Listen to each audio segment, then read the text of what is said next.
در شهر مسکو یک شهروند تاجیکستان که در فرودگاه ونوکووا با مواد مخدر به دست افتاده بود با ماشین کارمندان گمرک فرار کرده است.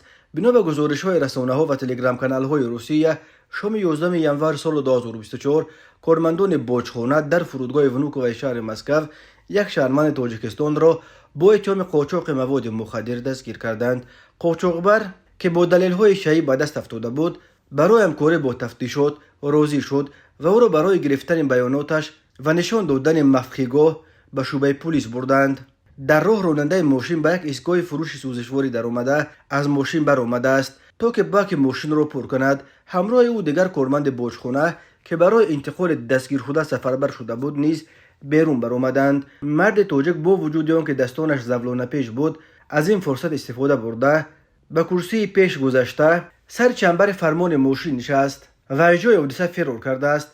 یکی از کارمندان باجخانه خواسته است که مانع فرار او شود و خود را به بالای کپوت ماشین پرداخته است، ولی قاچاقبر فراری او را چند متر در بالای کپوت کشانده سپس بر روی زمین هوایش داده است. برای جستجوی ماشین و قاچاقبر فراری در مسکو نقشه پرخوت اعلام کردند. بعد چند ماشین ربوده شده را در گذرگاه بیسکودنیکووا در شمال شهر مسکو 50 کیلومتر دورتر از فرودگاه ونوکووا پیدا کردند، ولی کسی در داخل ماشین نبود.